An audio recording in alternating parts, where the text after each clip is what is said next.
আসসালাম সাহাবা, আসসালাম সাহাবা, আসসালাম সাহাবা, আসসালাম সাহাবা। আসসালামু আলাইকুম ওয়া রাহমাতুল্লাহ। আলহামদুলিল্লাহি রাব্বিল আলামিন ওয়াসসালাতু ওয়াসসালামু আলা রাসূলিহিল আমিন ওয়া আলা আলিহি ওয়া আসহাবিহি আজমাইন, আম্মা বা'দ। সুপ্রিয় দর্শক, কাছে কিংবা দূরে বিশ্ব জুড়ে যে যেখান থেকে দেখছেন, মাহে রমাদানের এই গুরুত্বপূর্ণ সময়ে আপনাদেরকে স্বাগত জানাচ্ছি আপনাদের প্রিয় চ্যানেল জিটিভির পর্দায় ইসলামী ব্যাংক বাংলাদেশ পিএলসি নিবেদিত প্রেরণার বাতিঘর অনুষ্ঠানে, powered by Islami bank foundation, ওয়ালিয়া হজ কাফেলা ও আন্তরিক হজ কাফেলা। পুরো অনুষ্ঠান জুড়ে আপনাদের সাথে আছি আমি মোহাম্মদ সাজিদুল ইসলাম। সুপ্রিয় দর্শক, সাহাবীদের জীবন আচারমূলক অনুষ্ঠান প্রেরণার বাতিঘর। আমরা এই অনুষ্ঠানে রাসূল সাল্লাল্লাহু আলাইহি সাল্লামের এক একজন বিশিষ্ট সাহাবীর জীবনী নিয়ে আলোচনা করে থাকি। আর আমরা আজকে আলোচনা করব উম্মাহাতুল মুমিনিন রাসূল সাল্লাল্লাহু আলাইহি সাল্লামের দুজন বিশিষ্ট সাহাবী উম্মে সালামা রাদিয়াল্লাহু তাআলা আনহা এবং মাইমুনা বিনতে হারেস রাদিয়াল্লাহু তাআলা আনহা এর জীবনী সম্পর্কে। আর এই বিষয়ে আলোচনার জন্য আমরা দেশবরেণ্য দুজন ইসলামিক স্কলারকে আমন্ত্রণ জানিয়েছি। আপনাদের সাথে আমাদের মেহমানদের পরিচয় করিয়ে দিচ্ছি। আমাদের সাথে উপস্থিত আছেন বাংলাদেশ ইমাম সমিতির সম্মানিত সভাপতি শায়েখ হাফেজ মাওলানা লুৎফুর রহমান। আসসালামু আলাইকুম ওয়া রাহমাতুল্লাহি ওয়া বারাকাতুহু। ওয়া আলাইকুম আসসালাম ওয়া রাহমাতুল্লাহ। শায়েখ কেমন আছেন? আলহামদুলিল্লাহ রাব্বিল আলামিন, ভালো আছি। আপনি কেমন আছেন? জি আলহামদুলিল্লাহ। আমাদের সাথে আরেকজন মেহমান উপস্থিত আছেন বাংলাদেশ ইসলামী বিশ্ববিদ্যালয়ের ইসলামিক স্টাডিজ বিভাগের সহযোগী অধ্যাপক ডক্টর মুফতি আবু সাইদ খান। আসসালামু আলাইকুম ওয়া রাহমাতুল্লাহ। ওয়া আলাইকুম আসসালাম ওয়া রাহমাতুল্লাহ। স্যার কেমন আছেন? আলহামদুলিল্লাহ। আমরা প্রথমেই শায়েখ হাফেজ মাওলানা লুৎফুর রহমান আপনার কাছে আসব।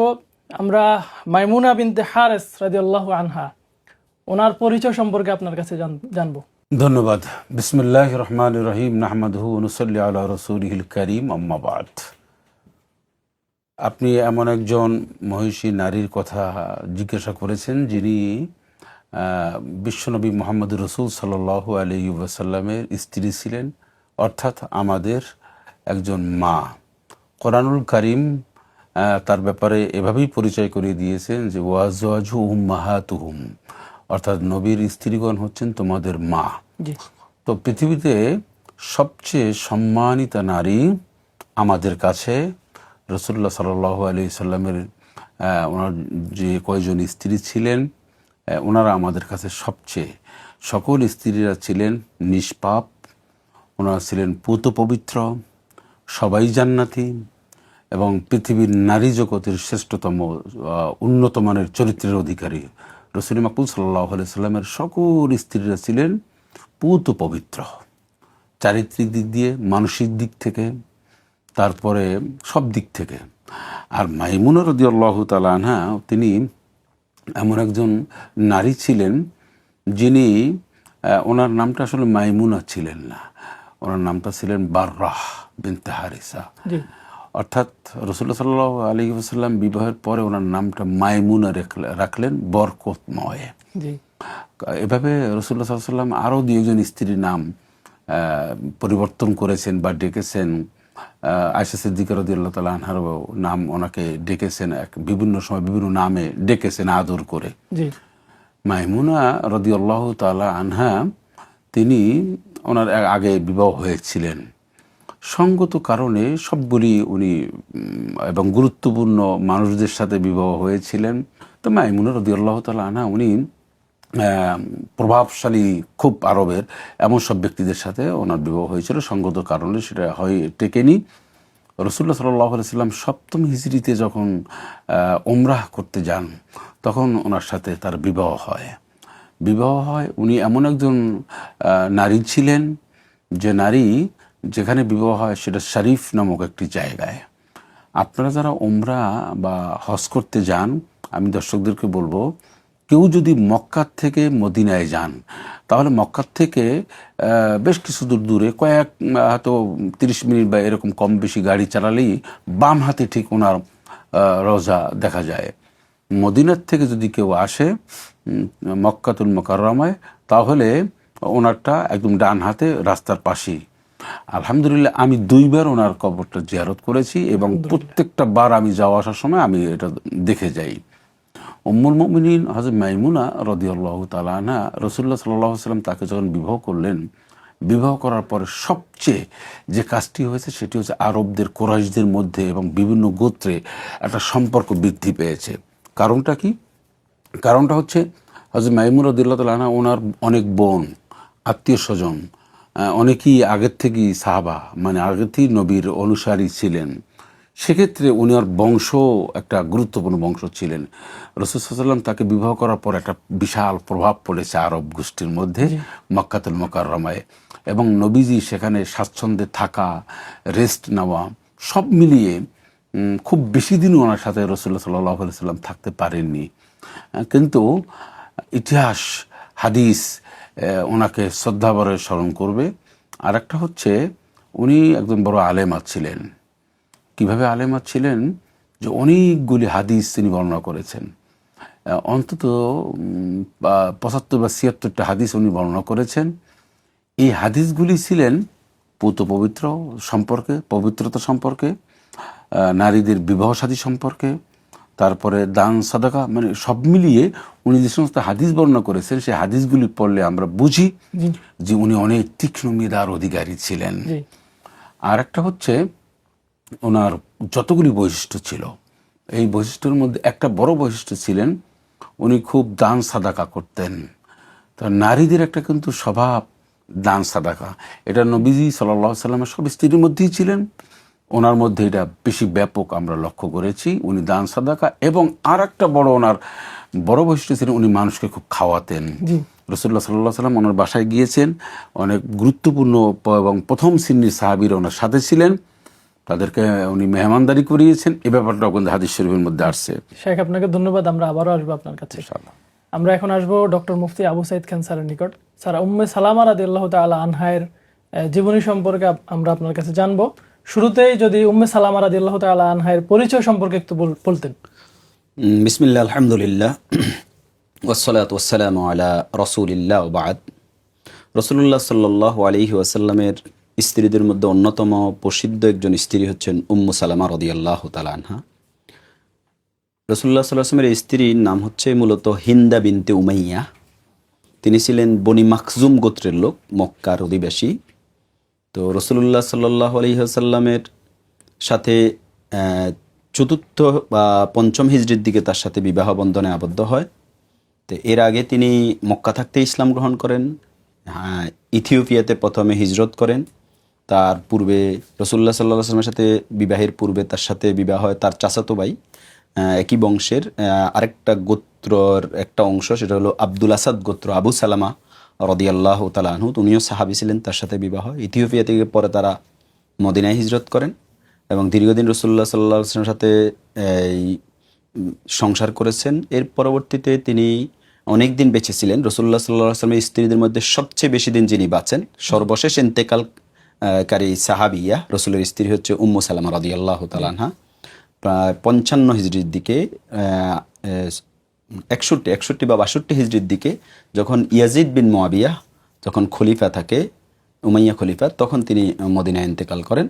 আল্লাহ রসুল সাল্লাল্লাহু আলাইহি ওয়াসাল্লামের সাথে 6-7 বছরের তার সংসার ছিল। তিনি একজন ফকিহ সাহাবী ছিলেন। ফকিহ বলতে ইসলামী শরিয়ার মাসালা মাসাইল, এবং যেটাকে আমাদের দেশে এখন মুফতি বলা হয়, মুজতাহিদ, এই ধরনের বিজ্ঞ মহিলা সাহাবীদের মধ্যে অন্যতম একজন সাহাবী ছিলেন আল্লাহ রসুল সাল্লাল্লাহু আলাইহি ওয়াসাল্লামের স্ত্রী উম্মু সালমা রাদিয়াল্লাহু তাআলা আনহা।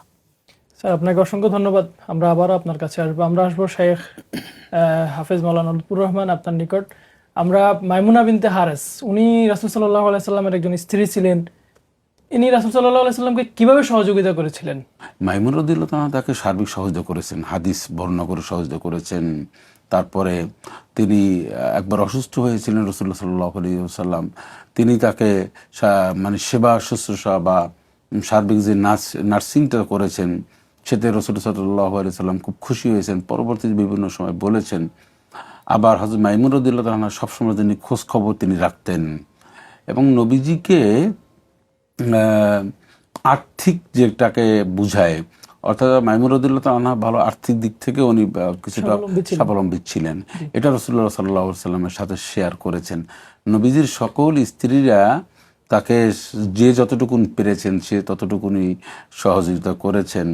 যেমন ডক্টর সাহেব বললেন উম্মে সালামা রাদিয়াল্লাহু আনহার কথা, যে তিনি যখন মানে স্বামীহারা হলেন, তখন রাসূলুল্লাহ সাল্লাল্লাহু আলাইহি ওয়াসাল্লামকে একবার বলেছিলেন যে ইয়া রাসূলুল্লাহ, আপনি আমার জন্য দোয়া করেন। নবী যেটা দোয়া শিখিয়ে দিয়েছিলেন, আল্লাহুম্মা আজরিনি ফি মুসিবাতি ওয়াখলিফ লি খায়রাম মিনহা, ওনার ইতিহাস এটাও এসেছে। তখন তিনি বললেন যে আমি আপনার কাছে দোয়া চেয়েছি আর আপনি আমার স্বামী হারিয়েছি, এর চেয়ে আর কি উত্তম পাবো, এর চেয়ে আমার উত্তম কি আছে? একজন নারীর স্বামী হারাই যাওয়ার পরে যদি দোয়া করে না তোমার আল্লাহ ভালো কিছু দিবে, তাহলে সেটা তো দোয়া হয় না, সেটা একটা মাইন্ড করেছিলেন। কিন্তু এই দোয়া তিনি করার পরে সেটা আল্লাহর কাছে এমনভাবে কবুল হয়েছেন, তখন তিনি বলতে পেরেছেন যে এই দোয়াটা রাসূলুল্লাহ আমাকে কেন শিখিয়েছেন, যে বিশ্ব নবী তার স্বামী হয়েছেন, এর চেয়ে তো পৃথিবীতে আর একজন নারীর পাওয়ার কিছু ছিল না। এভাবে রাসূলুল্লাহ সাল্লাল্লাহু আলাইহি ওয়াসাল্লাম তিনি তার স্ত্রীদেরকে যেমন ভালোবেসেছেন, উম্মে মাইমুনা রাদিয়াল্লাহু তাআলা আনহাকেও ভালোবেসেছেন। এবং তা রাসূলুল্লাহ সাল্লাল্লাহু আলাইহি ওয়াসাল্লামের শেষের দিকে যে সমস্ত স্ত্রীরা ছিলেন, ওনারা ওইখানে মানে উনি ইন্তেকাল করেছেন। শেখ, আপনাকে ধন্যবাদ। আমরা আবারও আসবো আপনার কাছে। আমরা একটি বিরতিতে যাচ্ছি। ধন্যবাদ। সুপ্রিয় দর্শক, সময় হলো একটি বিরতির পর আমরা আবারও ফিরে আসবো। ততক্ষণে আমাদের সাথেই থাকুন। সুবহানাল্লাহি ওয়া বিহামদিহি, সুবহানাল্লাহিল আযীম। সালাম সাহাবা। সুপ্রিয় দর্শক, বিরতির পর আবারও ফিরে এলাম। আপনারা দেখছেন ইসলামী ব্যাংক বাংলাদেশ পিএলসি নিবেদিত প্রেরণার বাতিঘর অনুষ্ঠান, powered by Islami bank foundation, ওয়ালিয়া হজ কাফেলা ও আন্তরিক হজ কাফেলা। সুপ্রিয় দর্শক, আমরা বিরতির পূর্বে শুনছিলাম রাসূল সাল্লাল্লাহু আলাইহি সাল্লামের দুজন বিশিষ্ট সাহাবী উম্মাহাতুল মুমিনিনের জীবনী সম্পর্কে। আমরা আসবো এখন আমাদের মেহমান ডক্টর মুফতি আবু সাঈদ খান স্যারের নিকট। স্যার, উম্মে সালামা রাদিয়াল্লাহু তাআলা আনহায়ের ইসলাম গ্রহণ এবং রাসূল সাল্লাল্লাহু আলাইহি সাল্লামের সাথে ওনার বিবাহ, এ সম্পর্কে যদি একটু বলতেন। জি, আপনাকে ধন্যবাদ। উম্মু সালামা রাদিয়াল্লাহু তাআলা আনহা, আমরা ইতিপূর্বে বলেছি তিনি মক্কা থাকতে ইসলাম গ্রহণ করেছেন। তো আবু সালামা রাদিয়াল্লাহু তাআলা আনহু সহ তিনি ইথিওপিয়াতে হিজরত করেছেন। তো তখন তার নাম ছিল হিন্দা বিনতে উমাইয়া। সেখানে তার একটা সন্তান জন্মগ্রহণ করে, তার নাম ছিল সালামা। তো ফলে তার উপনাম যেটা হয় উম্মু সালামা, অর্থাৎ সালামার মা। আর তার হাজবেন্ডের তখন নাম হয়ে যায় আবু সালামা, মানে সালামার পিতা। তো পরে তারা ওখান থেকে মদিনায় হিজরত করার জন্য রওনা হন। উম্মু সালামা রাদিয়াল্লাহু তাআলা আনহা বর্ণনা করছেন, তবাকাতে ইবনে সাদে আসছে যে আমরা যখন পথিমধ্যে আসলাম, তো তখন আমার গোত্রের লোকজন বনু মাকজুম গোত্র বাধা দিল। তারা বলল যে আমাদের কন্যাকে তোমার সাথে মদিনায় যেতে আমরা দেব না। এক পর্যায়ে তারা বাধা দিয়ে আবু সালামা থেকে আমাকে আলাদা করে ফেললো। তখন আবু সালামার গোত্র, আব্দুল আসাদ গোত্র, তারা বলছে যে তোমরা তোমাদের মেয়েকে নিয়ে যেতে পারো, কিন্তু সন্তানটা তো আমাদের।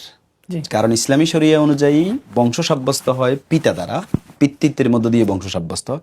এমনকি এক পর্যায়ে ও ছোট্ট সন্তানটা যেটা হাবশাতে ইথিওপিয়াতে জন্মগ্রহণ করছে, তাকে নিয়ে টানাটানি শুরু হয়। উম্মু সালামা রাদিয়াল্লাহু তাআলা বলছে তার হাত মুচকে যায়। এক পর্যায়ে আব্দুল আসাদ গোত্র সন্তান নিয়ে যায়, আর হাজবেন্ড সন্তান একদিকে চলে যায়, তিনি মদিনায় চলে যান। আর উম্মু সালামা রাদিয়াল্লাহু তাআলা আনহাকে তার বংশের লোকজন মক্কা নিয়ে আসে। এরপরে কিছুদিন তিনি মক্কায় থাকেন। তিনি বলছেন যে আমি আবতা নামক জায়গায়, মক্কা থেকে একটু দূরে, প্রতিদিন বিকেলে পৌঁছাতাম আর আফসোস করতাম আমার থেকে আমার স্বামী সন্তান আলাদা হয়ে গেল। এক পর্যায়ে আমার গোত্রের এক চাচাতো ভাই আমাকে দেখে তখন আমার গোত্রের লোকজনকে সাক্ষী করে বলছে তোমরা এই মহিলার দিকে একটু নজর দাও। তখন তারা আমাকে অনুমতি দিল যে মদিনায় চলে যাওয়ার জন্য। আমি তখন মদিনায় গিয়ে আবু সালামা রাদিয়াল্লাহু তাআলা আনহুর সাথে একসাথে হই। তো আবু সালামা রাদিয়াল্লাহু তাআলা আনহু বদরে অংশগ্রহণ করেন, উহুদে অংশগ্রহণ করেন। এই উহুদ যুদ্ধের কিছুদিন পরে তিনি আরেকটা যুদ্ধ, যেটা ছোট যুদ্ধ, মল্লযুদ্ধ যেটাকে বলা হয়, ইসলামী শরীয়তের পরিবেশ যেটাকে সারিয়া বলা হয়, সেখানে যান, সেখানে আহত হন।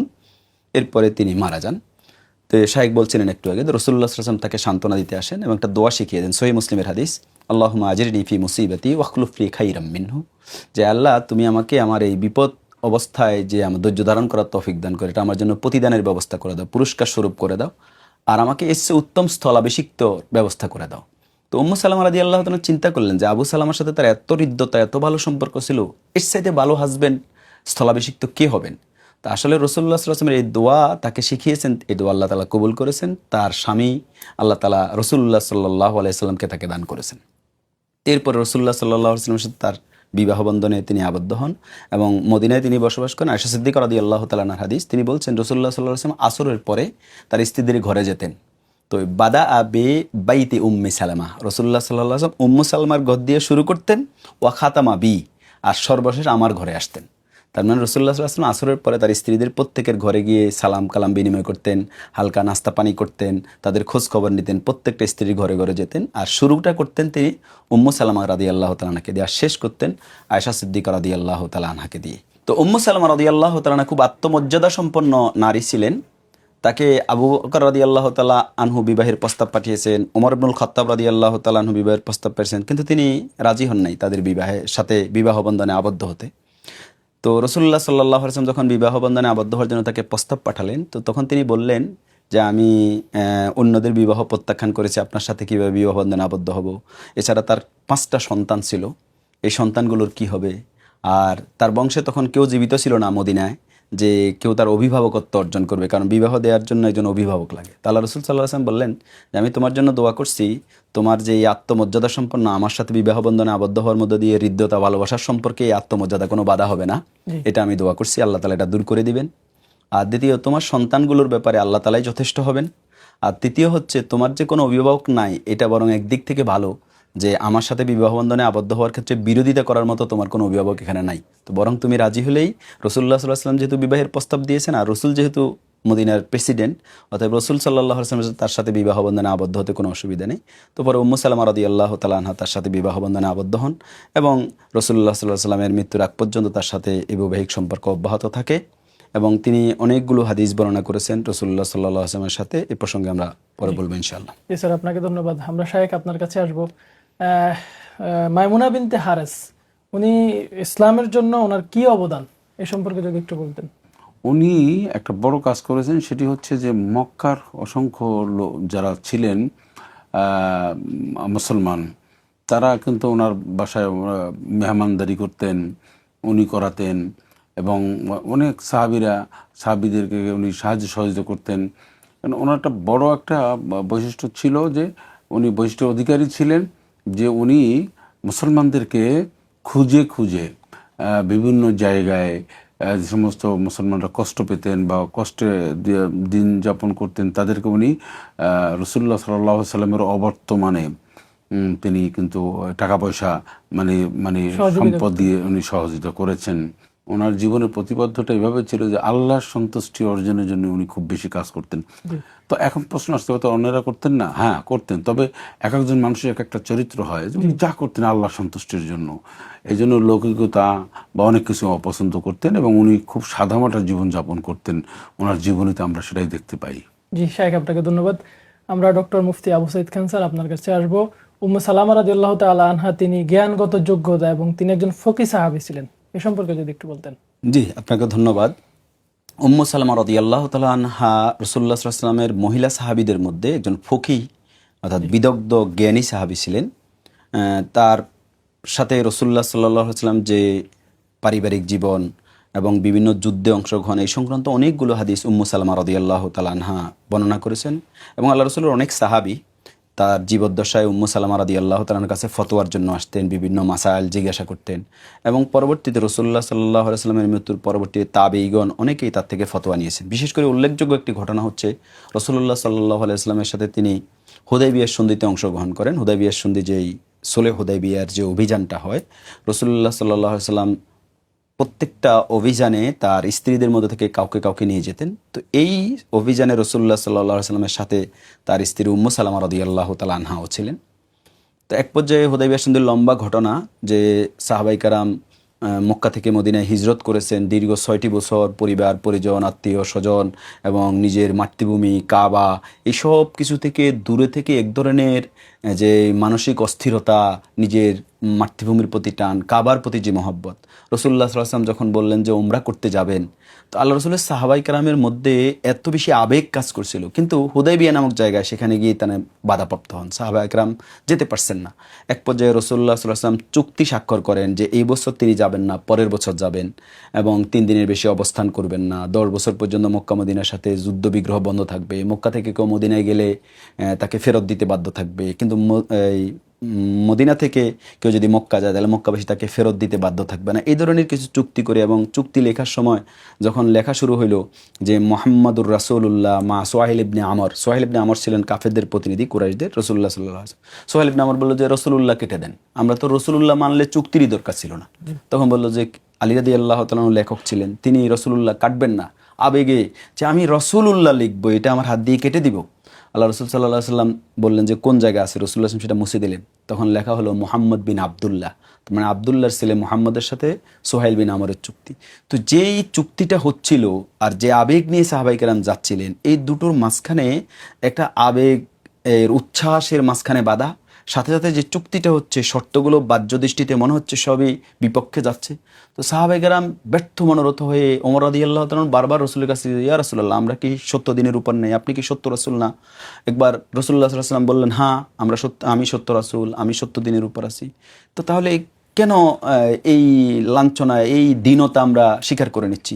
আল্লাহ রসুল সাল্লাল্লাহু আলাইহি ওয়াসাল্লাম যেহেতু রাসূল, কোনো কথা ওমর রাদিয়াল্লাহু তাআলা বেশি বলতে পারছেন না, আবু বকরের কাছে বারবার যাচ্ছেন। এভাবে সাহাবায়ে কেরামের মধ্যে যে একটা আকুলতা কাজ করছিল, সেই মুহূর্তে যেহেতু তারা এহেরাম বাঁধা ছিলেন, তো এহেরাম থেকে মুক্ত হওয়ার বিধান হচ্ছে যে কোরবানি করে দেবে এবং মাথা মুন্ডন করে ফেলবে, তাহলে হালাল হয়ে যাবে। তো আল্লাহ রসুল সাল্লাল্লাহু আলাইহি ওয়াসাল্লাম সবাইকে বললেন যে তোমরা মাথা মুন্ডন করো, কোরবানি করে দাও। কিন্তু সাহাবায়ে কেরাম মনে হয় যেন এটা কান দিয়ে যায় না, সবাই ব্যর্থ মনোরথ হয়ে বসে আছে। রাসূলুল্লাহ সাল্লাল্লাহু আলাইহি ওয়াসাল্লাম এটা কখনো দেখেন না যে তার কথা সাহাবায়ে কেরাম এভাবে মানছে না। আসলে মূলত সাহাবায়ে কেরাম এটা তাদের মধ্যে এই চেতনাটা এই মুহূর্তে নাই যে মানার যে আগ্রহটা। তখন রাসূলুল্লাহ সাল্লাল্লাহু আলাইহি ওয়াসাল্লাম তার তাঁবুতে ঢুকে গেলেন, সেখানে উম্মু সালমা রাদিয়াল্লাহু তাআলা আছেন। উম্মু সালমা রাদিয়াল্লাহু তাআলা স্ত্রীর সাথে রাসূল পরামর্শ করলেন। উম্মু সালমা রাদিয়াল্লাহু তাআলা তখন কি চমৎকার একটা পরামর্শ দিয়েছেন, এবং হাদিসে সহিহ বুখারীতে হাদিস এসেছে যে রাসূলুল্লাহ সাল্লাল্লাহু আলাইহি ওয়াসাল্লামকে তিনি বললেন যে আপনি যান, আপনি গিয়ে নিজের কোরবানি করে দেন এবং মাথা মুন্ডনকারীকে ডেকে আপনি মাথা মুন্ডন করে ফেলেন। তো উম্মু সালমা রাদিয়াল্লাহু তাআলার এই পরামর্শ নিয়ে রাসূলুল্লাহ সাল্লাল্লাহু আলাইহি ওয়াসাল্লাম গেলেন, তার তিনি কোরবানি করে ফেললেন এবং তিনি মাথা মুন্ডন করে ফেললেন। সাহাবায়ে কেরাম তখন বুঝতে পারলেন যে আমরা রাসূলুল্লাহ সাল্লাল্লাহু আলাইহি ওয়াসাল্লামের নির্দেশ মানতে দেরি করে ফেলছি, এটা কোনো আমাদের ধ্বংসের কারণ হয়ে যায় কিনা। এই অবস্থা দেখে সাহাবায়ে কেরাম এমন হুলস্থুলে এত তাড়া নিয়ে এবার নিজেরা কোরবানি করা শুরু করলেন, মাথা মুন্ডন করে শুরু করলেন, যে মনে হচ্ছে যেন ইকতাতালু গাম্মান, তারা মনে হয় যেন একে অপরকে কেটে ফেলবেন, ছুরি নিয়ে, এই খুর নিয়ে, মাথা মুন্ডন নিয়ে। এভাবে তারা রাসূলুল্লাহ সাল্লাল্লাহু আলাইহি ওয়াসাল্লামের নির্দেশ মানতে উদ্গ্রীব হয়ে গেলেন। এই যে একবারে কঠিন মুহূর্তে কোনো পরিস্থিতি বিবেচনায় সে মুহূর্তে সঠিক পরামর্শ স্ত্রী দিতে পারা, এটা উম্মু সালমা রাদিয়াল্লাহু তাআলার এক বিরাট বিজ্ঞতার পরিচায়ক। জি, আপনাদের দুজনকে ধন্যবাদ কষ্ট করে এসে আমাদেরকে সময় দেওয়ার জন্য। আশা করছি আপনাদের কথার দ্বারা আমাদের দর্শকরা উপকৃত হবে ইনশাআল্লাহ। সুপ্রিয় দর্শক, দেখতে দেখতে আমরা অনুষ্ঠানের একেবারে শেষ পর্যায়ে চলে এসেছি। আমরা শুনছিলাম রাসূল সাল্লাল্লাহু আলাইহি সাল্লামের দুজন বিশিষ্ট সাহাবী উম্মাহাতুল মুমিনিনের জীবনী। আমরা যাতে তাদের জীবনী থেকে শিক্ষা গ্রহণ করে জীবন পরিচালনা করতে পারি, সেই তৌফিক কামনা করছি। আজকে বিদায় নেওয়ার পালা। আগামী দিন রাসূল সাল্লাল্লাহু আলাইহি সাল্লামের আরেকজন বিশিষ্ট সাহাবীর জীবনী নিয়ে একই সময়ে একই টিভির পর্দায় উপস্থিত হয়ে যাব। ততক্ষণে আল্লাহ রাব্বুল আলামিন আপনাদেরকে ভালো রাখুন। সুবহানাকাল্লাহুম্মা ওয়া বিহামদিকা আশহাদু আল্লা ইলাহা ইল্লা আনতা আস্তাগফিরুকা ওয়া আতুবু ইলাইক। আসসালামু আলাইকুম ওয়া রাহমাতুল্লাহ। আসসালাম সাহাবা, আসসালাম সাহাবা।